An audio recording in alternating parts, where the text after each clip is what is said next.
Are you wanting to find more inner peace, stillness, and calmness in your life? Well, on today's Lasting Love Connection podcast, your leading resource for relationship tips, advice, and interviews, I'm bringing on Nirmala. He's one of the best teachers I know at helping people find that sense of presence and stillness that lasts. So without further ado, let's get started with the interview. I wanted to start off the interview by asking you about this quote that I have from you. So may I read something that I got from you? Yes, please. It turns out it doesn't matter what you experience. What matters is where you experience it from. Yes. What does that mean? You know, the best answer, of course, would be experiential. When you drop your awareness somewhere else than where you normally look from. I often suggest dropping it into the heart because that's a profoundly transformative way of looking at the world. But it sounds, I've had a few people say, "What? Drop my awareness? What do you mean? How can I move my awareness? Right. My awareness is where my awareness is." But it turns out that you can be aware from anywhere. Someone has suggested that people with dyslexia, that what is actually happening is that they have this incredible flexibility in their awareness. And so they not only see the words from here, from the front, but they go around, I don't know if I can do this in the camera, they go around behind the words and see the words from the other side where the letters are all reversed. Right. Like looking in a mirror, And so the net effect is that they don't really have a fixed perspective that tells them which letter comes before which. And so they actually already naturally have this flexibility of their awareness to move it wherever it goes. They actually need to learn to fix their awareness. And the rest of us can benefit from allowing it to move. And specifically, when you drop it into the heart, when you move it, another possibility is just to move it back, kind of take a half a step or a big step back. It opens up the perspective. It gives you a much wider, fuller, more complete view of reality. So when you say awareness, is that, I think about some people that I work with who don't really have an experience in spirituality. They're completely brand new to this stuff, and that's really where I like to start from with people. This is brand new for you. What does that mean? Drop your awareness. Does that mean put your attention into the heart, try to feel and experience from the physical chest, the heart area? What does that mean? That's a good starting point to at first just become aware of your heart. What happens in your heart? What happens in your heart when someone is criticizing you? What happens in your heart when you're looking at something beautiful? So that's really just directing awareness to the heart. And that there's much that can be discovered in your heart. The other possibility that I'm speaking about is actually, in a sense, moving the source of awareness. Looking from the heart out at the world, looking from the heart at your own thoughts, listening to these words from down here. And the reason I use the word the heart and that I point to the chest is just because there's a kind of energetic center there that you drop into has this effect of opening things up, softening things. It's a more open, vulnerable, spacious energetic center often than the mind. The mind's purpose, the mind's function is to narrowly focus in. And the heart has a whole different, again, it's like a zooming out with a camera lens. The heart takes in the whole, takes in the big picture. Ultimately, it's not the actual source of awareness is not located anywhere. It comes out of nothing, out of nowhere. And so this, ultimately this kind of moving it anywhere from your head to your heart, back behind your head or on the other side of the word, so you can change the order of the letters. That just shows the flexibility it has, and in a sense demonstrates that it doesn't actually have a source, in here. It uses this. It is aware of the activity of the mind, but the source of awareness itself isn't located there. It makes me think of somebody one time told me, nobody's ever really seen their own head. Yeah, yeah. Because if you look in the mirror, that's not really your head you're looking at. You're looking at a reversed image of your head. Sure. And it's actually just reflected light. It's not, you're not actually seeing the original object. Something really interesting about this to me is when I read that about, and listening to you talk about it more really brings it to life. Like as you were speaking, I felt myself really bring my attention into my body and really feel kind of the vibrancy of being alive. There's this kind of, I like it, this one teacher, Gay Hendricks, who I really love, he says it's kind of like the orgasmic experience. To really when you're really feeling that full tingling sensation in your whole body, it is really just this wonderful, pure experience. But it's not like, oh, this is joy, this is sadness. It's just an experience that's very beautiful. And what I'm getting from you is that when you start dropping your attention into the heart, out of maybe that centered focus mental mechanism, and you open it, then it's almost like everything just becomes this kind of vibrant living experience. Yeah, and by dropping into the heart, or you can also drop your awareness into your belly, which is a whole nother wavelength. It's sort of like switching channels on the TV. It takes things to a whole nother level, and so it both changes your experience of the outer world, but it also in a sense does put you more in touch directly with that vibrancy. There's less filtering. With the mind, there's so much activity in the mind itself that it's kind of like you're trying to see through all of that stuff, or sense through all of that stuff to the actual direct experience of that aliveness. It's also possible to drop your awareness right back into the source, or at least close to the source. So if you drop it all the way into the source of awareness, the world disappears. Right. Because there's it's like the awareness, it's almost like turning the switch off on a flashlight. The awareness is back in its source. And so there's not an experience to report. Right. But just shy of that, then you are that aliveness. You are, you're not, it's like a full, unfiltered, it's like you're plugged directly into the wall socket.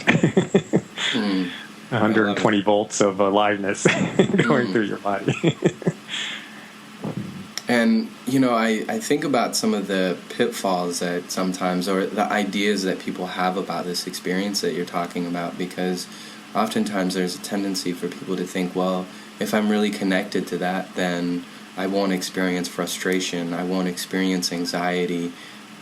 Is that true, or is it that you experience it but without judgment? I mean, what happens to some of the, quote, negative human experiences that we have when we drop into that awareness? But, as you drop into the heart or drop further back into, towards the source of awareness, again, it's like the zoom lens zooms out. And so you're seeing, feeling, hearing, experiencing, sensing, knowing much, much more of what's here. And then if there is frustration, and it can be really strong. And yet if what you're experiencing is this big open space, then it's like fine, no problem. It's like a thunderstorm in the open sky. If you're flying in a jet airliner at 35,000 feet, and way down there is a thunderstorm, it's actually beautiful. It's wonderful, and you can in a sense, see, my sense is that the ideal is not to be in this big, expanded, spaced out place all the time, right? My sense is the ideal is to have total flexibility. And so, there's times when you're frustrated and you might as well just go right into it, It's sort of like that, those crazy things you did when you were younger, when you in the middle of a huge storm, you would take off all your clothes and run outside and dance in the rain, because why not? Right, it's what's there.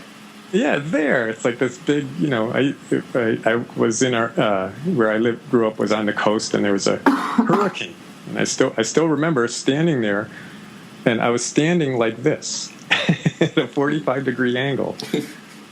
And the wind was just keeping me. It was so fun to just lean forward and not fall because there was so much wind coming, hitting my body.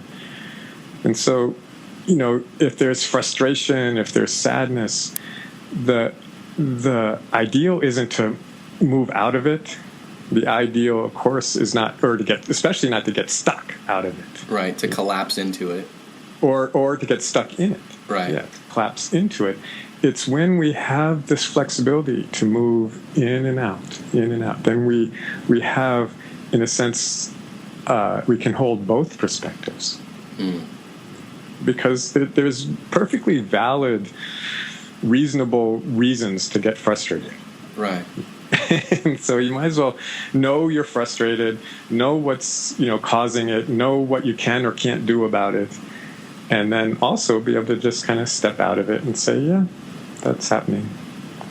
Especially when there's nothing you can do about it. Right. Then you might as well not spend a lot of time there, unless you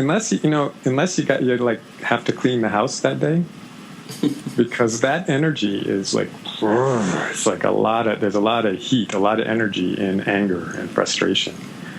So you might want to, I don't know about literally bang your head against the wall a few times before you have to clean the house, but it's nothing wrong with the energy. It's like that energy of the thunderstorm, of the hurricane. It's almost like what I'm hearing from you is that there's this ability to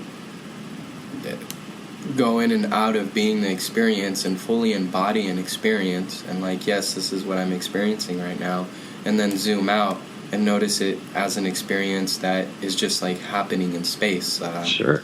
Because we don't look at the thunderstorm and go, oh my God, that's me having a thunderstorm.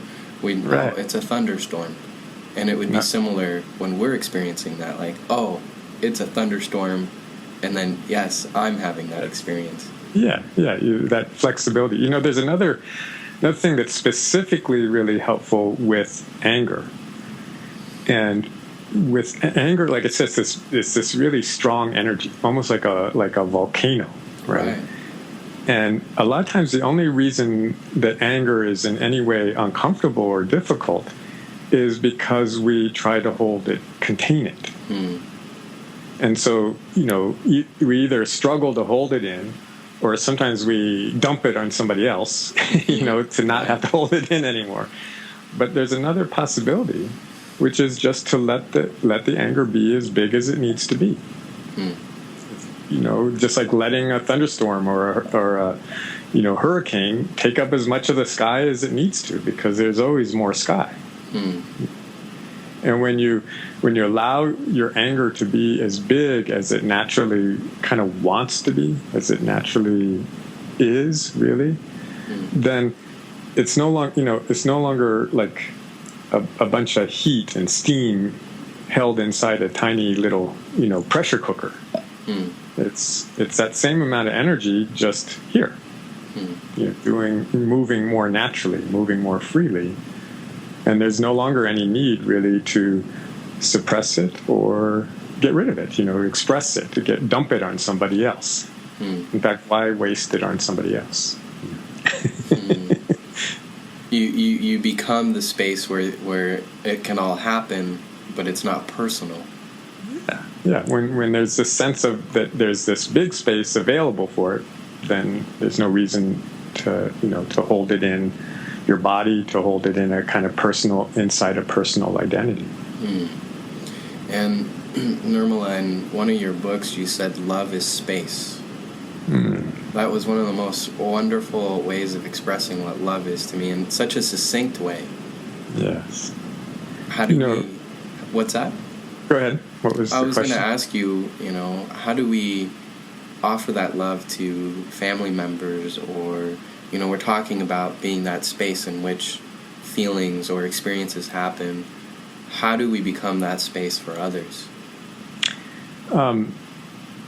You can give it to others, but the most important effect of that is that it fills you with love. And the way anybody else is ever going to be filled with love is when they give it. And so, it's not your job to sort of fill them with that experience. But by giving it, first of all, you get filled with it. And you said, the initial quote was, love is space. And that's, another word for it is simply acceptance or allowing. I think there's actually two main qualities of love. Love is acceptance, allowing, space, and then it's awareness, contactfulness, connection. And so it's not like, okay, yeah, I'll give you lots of space to be that way, but I'm out of here. Right? And it's also not like this kind of attention, but I want you to do this. Can you stop being the way you are? Right. It's when you're like right there, and it's fine the way you are. It's just the way you are. It's the way you are, and I'm totally here to experience that, not to change it in any way. And so it's that flow of, we're back to awareness again, right? But it's that flow of spacious awareness, that flow of openness, right? And when we give it, when we just simply give it for no reason, you mentioned to other people. Sometimes it's easier to start by practicing on inanimate objects, right? You can just, whatever's right in front of you, your keyboard, your pencil, a pillow, and you discover you can be that present to an inanimate object, and there's this flow of sweetness, this flow of love, and then that's nourishing, satisfying, fulfilling in and of itself. And so if there's a person in front of you, why would you do anything else with that person? Why not give them that same space, that same attention for the way they are? One thing that I think is helpful is that sometimes people hear that and they kind of forget that you can also give, at the same time, give that same amount of space, that same amount of attention to yourself. And so if that person, it happens to be somebody who's really is annoying, is frustrating, you can be really present to them and really present to this hot energy inside yourself. It's like it's just more stuff to love. Right? The crazier they are, you get to love that. Right. The more, scared or frightened or sad or confused or aroused or excited or, repulsed or whatever it is, whatever is happening inside of you, you can also give this same flowing attention, space to that. This Colin Tipping wrote a great book called Radical Forgiveness, and one little quote that I got out of it is, nothing happens to you, it happens for you. And this example that you're giving of somebody getting angry, for example, and throwing that anger at you, then that whatever response comes up is really, they're almost doing it for you so that you can get in touch with that response and really be a space for that response to have love, to have acceptance.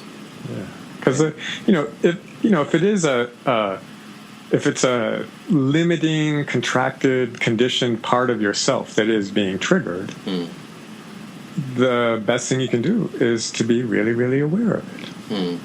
What else? That is, awareness is, and love is the most healing thing in the universe. If it happens to be a really, limited, contracted, conditioned part of them that's coming up, right? And it's really obvious that it's their thing, more their thing than it is your thing. Then what a remarkable opportunity to be there and provide that, in a sense, be that awareness that doesn't look away, doesn't reject them or deny what they're experiencing, is in fact really could be really curious about it, really want to know everything about. Oh, so you see it that way? Wow, that must be really painful. And so, the love is not only is it a beautiful experience in and of itself, but it also just happens to be the thing that transforms, the thing that heals whatever is happening for us. It's really powerful what you're talking about, and it seems like such a difficult experience to have, or place of being to have. In my previous work, I actually taught marriage education classes to low-income families. Right. And, I've personally sat with several hundred couples, and one of the things that I oftentimes watched and was amazed by is how simple healing can be. You might watch a wife come in and she's, emoting very strongly about not feeling enough connection to her husband. And so she's, very amped up emotionally, and then he's kind of like, oh, I don't like it when you get that way. He's really resistant to her, and she's pushing even more, like, just like you said, like this. Like, right. No, listen to me. And he's pushing away, so she's pushing forward or moving forward. And what oftentimes I really tried to get them to see is that it's okay for you to have that experience for the wife, and for the husband, what would it be like for you not to have to heal, move, or do anything about her experience, but just allow her to watch, or allow yourself to almost watch her experience, to be present to it. And, it's such a magnificent thing to watch couples have that. And yet I find it extremely difficult to teach. I find it difficult even in myself, in my own relationships, when someone's having an experience that I don't like. And what do you think created that? I mean, babies are just pure, innocent beings, right? They're just having whatever experience is present. But then as we get older, what happens that makes us move away from that innocence, that pureness of being? I don't think it's... The first thing I would say is I don't think it's a mistake. I think that, our consciousness, in order to you mentioned a young child, right? And a young child is just too young to really get it that they can be the source of all the goodness within themselves. Right? They're just too young, and they're physically dependent on the outside of themselves, on the parents, or whoever's there to take care of them. And so it's like this, dilemma that they need stuff from the outside in order to be okay. And so in order to in a sense protect their source of comfort, of nourishment, of safety, we all in some sense abandon ourselves. We all somehow leave that place of just pure, simple awareness and become this image, this idea that we think is what our mom and dad want. Right. and then it's just so powerfully reinforced that it actually crystallizes into what we call the ego. Right? We become this being that is always looking outside of ourselves. And so you said, it's hard to go back to just the pure source of love. Right. But see, I start off by saying it's not a mistake, right? Because when in the process of losing it, right, and then finding it again, ultimately, sooner or later, maybe maybe this lifetime, maybe next lifetime, in the process of finding it again, we experience it in a whole new way.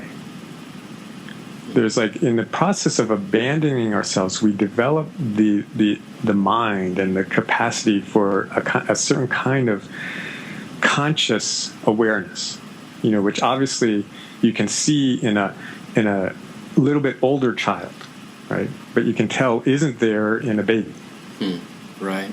There's not that kind of conscious ability to consciously recognize what's going on. Right. And so ultimately when you take that conscious ability and experience the love again, it's now conscious love. If all that mattered was to be here, then we could all just have frontal lobotomies when we were 6 weeks old. Right. And we would just stay here. We would be totally in the moment for the rest of our time on Earth. But by losing it and then finding it, there's a depth to it. It's kind of like anybody who's been through something. I don't an ex drug addict, ex alcoholic, somebody who's just been through a big relationship breakup, or their spouse just faded away and died from cancer or something like that. When somebody's been through something, they are kind of they've finally given up resisting it. They've finally given up trying to fix it, and so they drop back into just being. There's a depth, a richness, fullness to that, to their wisdom, to their discrimination, to their capacity to be present and to love. It includes all of the wounding that came with that whole experience.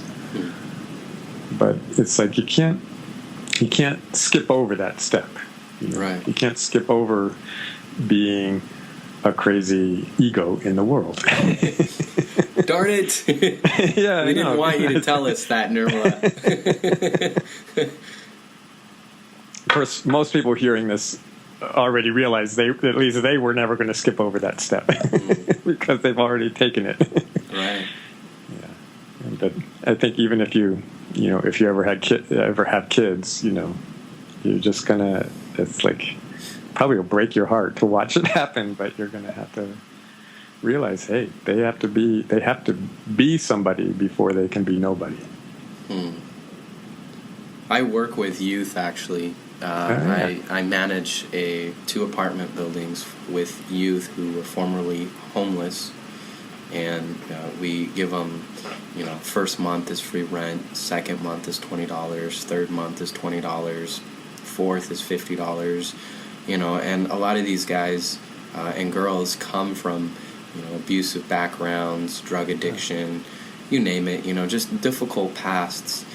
And I find that it is a very rich opportunity for me to get in touch with the me that when I was a teenager, when I was younger, really struggled, and to love that part of myself that struggled, to watch them. And it's actually a real challenge sometimes, because I just see so much beauty, and then I see them struggling so much, and it's almost like I wish I could walk over to the corner, because they're living in a room with the lights off, and I wish I could just walk into the room and turn the light switch on for them. Yes.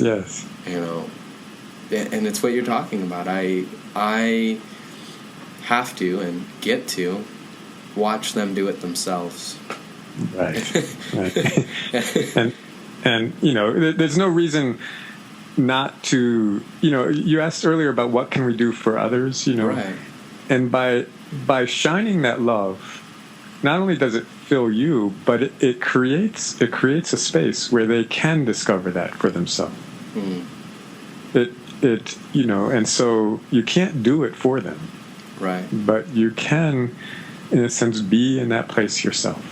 Right. And that will affect them one way or the other. It will affect them, and ultimately it gives them the biggest opportunity to discover it within themselves.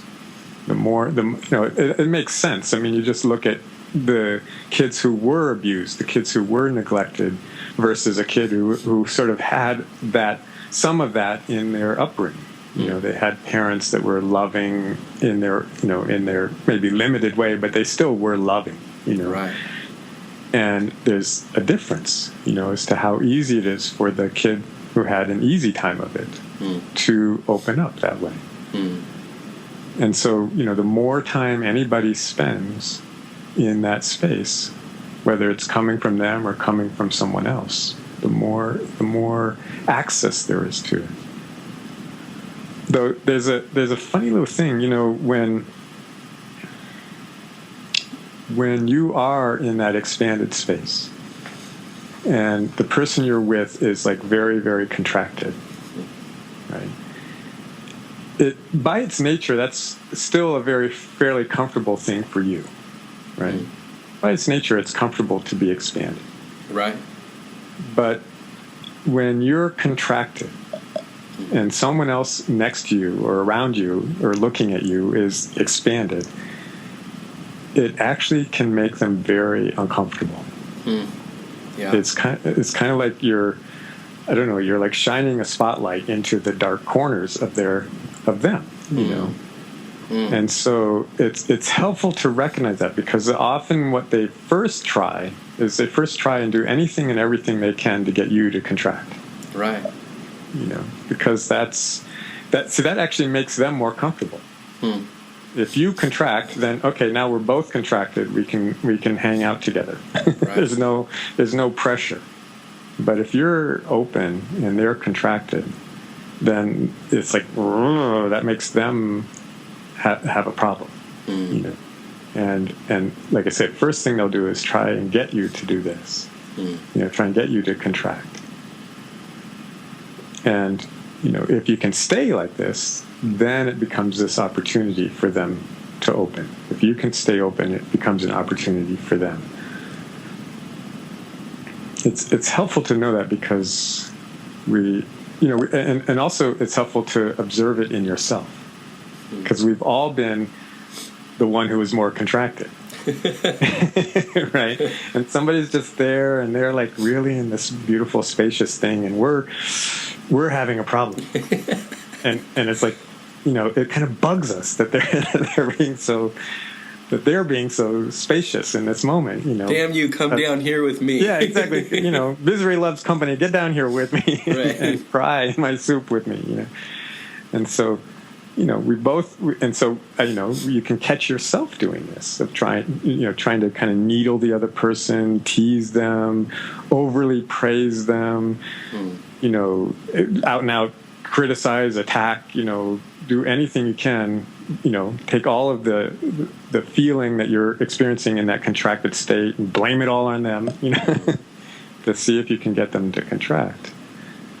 But of course, the real gift, anytime anyone is present with that spaciousness, the real gift is to join them. The real gift is to find out that you have. Turns out, we said earlier, love is space and awareness. And the really good news is that you can't run out of either one of those things. Right. They're just that if you start checking, no matter how many things you look at, when you look at something else, you see that too. You haven't run out. It's not like, you got to the 114th thing, and then all of a sudden you ran out of awareness. You can't run out of it. You can't run out of it. It's like you can't turn, you can't even turn it off, really. You can't run out of it.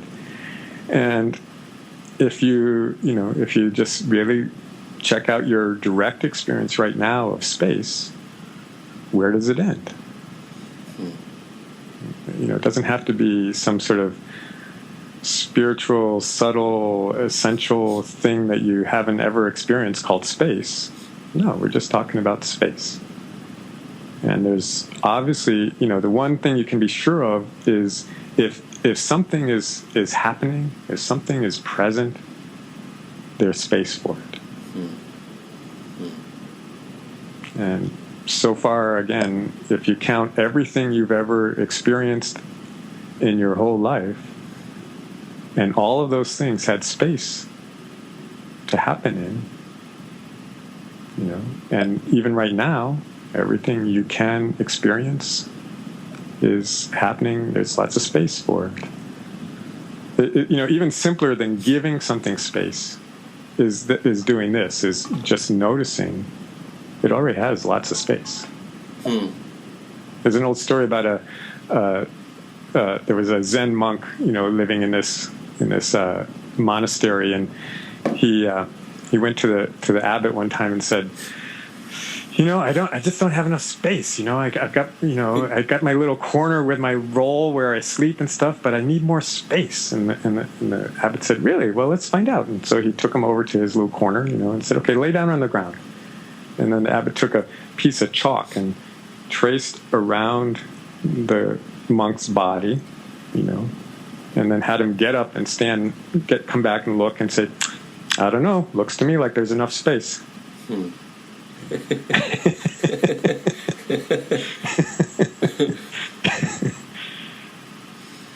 So, that there's no reason not to join someone in that more spacious place. When you were talking, I remember I recalled a conversation that I had with a friend, and we were talking about that spaciousness, that sense of just being really present with whatever's arising, and just being that space of pure love, of pure openness. And he said, the difficulty for me, Luis, is that if I'm there and then I fail, then I've completely failed. So this sense of, okay, so I'm this open, loving space. This is just, this is why I'm alive, right? You have these moments. Everybody has these moments where quietness, stillness just kind of takes over, and you don't completely forget yourself because you're still there, but you forget all the drama that you have in your life about, me and this, I got to do that, and you're just kind of like, wow, it's perfect. But nothing's changed. It's just perfect for some reason. Right. And then, boom, something happens, and it's like, oh no, I got to get that goal, I got to do this, I got to do that. Something's wrong, I got to fix it. And my friend, what he was saying is that when I get there, it's like I've completely failed. I've just failed. Yeah, so you failed. Is there space for that? Failure is natural. It's right. Normal. It's like we all lose it. We all find it and lose it a million times. And that's, I'm saying, yes, that is the experience. You have lost it. And yet I would ask, have you broken it? True, utter, total failure would be if you could somehow lose that more spacious perspective and then never, ever, ever, for eternity, never, ever again be able to even have a glimpse of it. And you could ask your friend, is that your experience? That you every time you fail, then it's somehow broken. And of course it would only be one time. If you could fail that bad and break it somehow so that you could never ever again expand, then I think then you have a problem. But the truth is, this awareness that you are is made to be contracted and expanded. It's like, remember, maybe you're a little young for this. Remember silly putty? I do. Yeah. Yeah, you could, no matter how far you stretched it, and it's like you never ruined it. Right. There was the one thing you couldn't break. Right. You could, even if you pull it apart, you just smush it back together again, and it's back to being fine. It's like unharmable. And that's just the truth of this spaciousness, this spacious awareness that you are. That no matter how many times you lose it, you never break it. You never harm it. You never damage it in a way that it can't come back. Right. So it's good news, because it's the best news. Yeah, that is the good news. It's kind of like silly putty. Then you can do all kinds of crazy things with it and not worry. And it stays the same. It's always going to be silly putty, and it can always come back, and it's just not going to change. Yeah, it's to be fair, to be honest about it, it does affect you. When whatever is happening, anything that happens affects your consciousness, affects your awareness. Everything affects your awareness. Just like, silly putty, everything affects it. Everything you do to it does affect it. Right. It's just nothing damages it. So this awareness, its nature, the reason we call it awareness is because it's affected by everything. So it's meant to be affected. It's meant to get,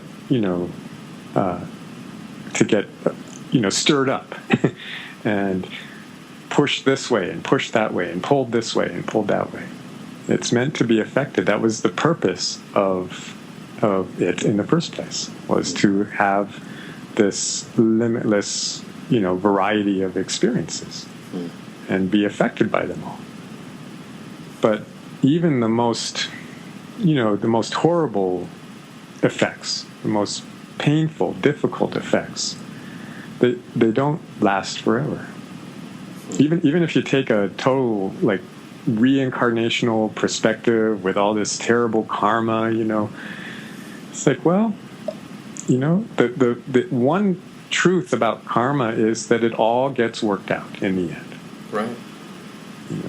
Whatever, Hitler, talk about a boatload of karma, right? Well, eventually it wears off. Eventually he works it out. Eventually the effect of what he did on his soul, on his being, is going to be worked through, healed, because it's the ultimate. It's funny thing to say, the ultimate nature of even Hitler is silly putty. Right. He is silly putty. He was pretty silly, that's for sure, to do what he did. And there's no escaping the effects, but that's okay, because that's, in the end, it's all worth it. It's all, ultimately no harm done. For some reason, I just keep thinking of this question that people sometimes ask, or I've read in books that students ask teachers, and they say, well, once you realize this, what happens? Like, what happens to me? Like, what will my life look like? I've been exploring exactly that question with hundreds, probably at this point thousands of people for the last 15 years. And the one thing I can say, the one conclusion I can come to, is that there's absolutely no formula. Right. There's absolutely no specific way it looks or happens or unfolds. What happens after, it's after what? It's different for everybody anyways. And so the after effects are going to be different. The experience, it just seems that there's no it's like that's what we're here to discover. Right. Like, what's it going to be like? I don't know. There's only one way to find out. I once asked an old Vermont farmer, I asked him, is it going to be a snowy winter? And he said, ask me in the spring. Ask me afterwards. Exactly. And the terrain has even changed even more. So it's like the right question, but you don't get the answer beforehand because the answer hasn't happened yet, hasn't been created yet. So how could you know in advance? My wife has been she doesn't do it so much anymore, but she was an astrologer for many years, and she still sometimes looks into it, looks into what's happening, or somebody wants her to tell them something. And people are always, in a sense, wanting to know what's going to happen, right?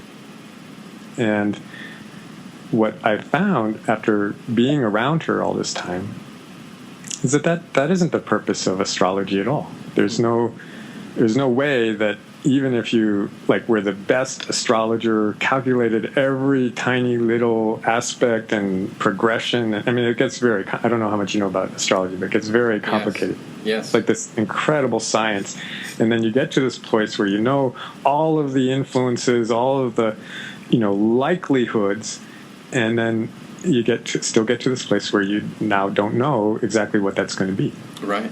How it's going to look. Right. What it is helpful for, what astrology is helpful for, is to either look at what is happening, or what just happened, or what happened last year, to look at that and say, oh, right, of course. That was perfect. It just had to happen that way because Jupiter was doing this and Pluto was doing that, and hey, now it makes perfect sense. Because it gives you this appreciation for wow, how perfect the mechanisms are. There's a guy, he was at Esalen, and the only this is maybe you can do a little predicting. The only guy there who could predict how people's LSD trips would go was the astrologer. And so this guy, he didn't believe in astrology, right? But everybody else had all these theories, and the astrologer was always right. And so this guy, he did this many year study. He wrote this great big thick book called Cosmos and Psyche. And the way he decided to check out astrology was that he looked at the astrology of world events over the past, through recorded history, back to the time of the Buddha, and this big thick book, halfway through, your jaw is on the floor, because the perfection of the accuracy of it telling you, well, of course, I'll just give you a simple example. The time around the French Revolution and the 1960s were very similar astrologically. Wow. They were both times of upheaval, revolution, dramatic change. Right. And it's interesting that I mentioned that example because we're actually in a similar time now. This time is very similar to the 1960s in terms of the astrology of the whole world. So, but what that means, what stock you should go buy, or whether you should, be storing up canned food in your basement, I don't know. It's kind of like the astrology gives us perspective that really zooms out and says, all these things were happening with the planets. So yeah, consciousness for humans was being affected in this way. And now, you're looking back and you're saying, okay, it's very similar once again. So there's going to be some huge shift, but we don't know what that's really going to look like. I'll tell you about it in spring. Yes, right? Exactly. And so back to your original question, when people want to know what happens now, let's find out. There's only one way to find out. There's a story, actually, of a student asking Ramana Maharishi, what happens to people when they realize this? Say a homeless man living in the streets realizes this truth that you're talking about. What will happen to him?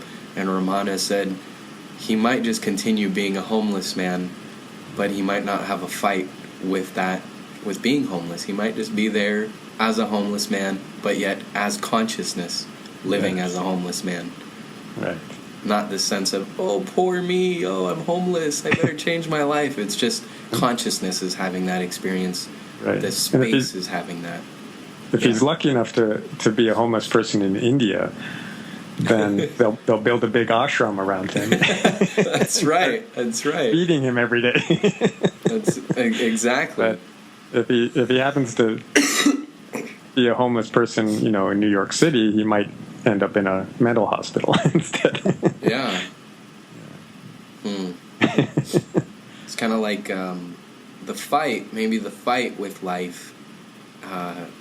It stops. There isn't this sense of strife and struggle. There's a sense of joining life wherever it's at, and however that joining looks like, it can look like Nirmala on Skype with talking to Luis, or it can look like later Luis going for a walk. It doesn't have a particular flavor or look to it. I think what it does do is it moves you closer to those kind of fundamental qualities of your being. So there's more, the externals, who knows? Right. That's the hardest to predict. But there would just be, as you said, less fight. Back to what the words I used earlier were acceptance and space. There would be more of that. And there would tend to be more awareness. But how that affects other people, how it affects your life, how it affects, like the people sending you bills, it's probably not going to have much effect on them. They're going to still send the bills. I used to joke that even when you realize there's nobody, the credit card companies still think there is somebody. They still want to get their money from you. They still want to get it from a somebody. Right.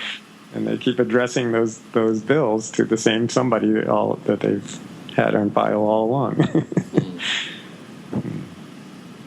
It's really powerful stuff, Nirmala. You're really offering a gift to a lot of people.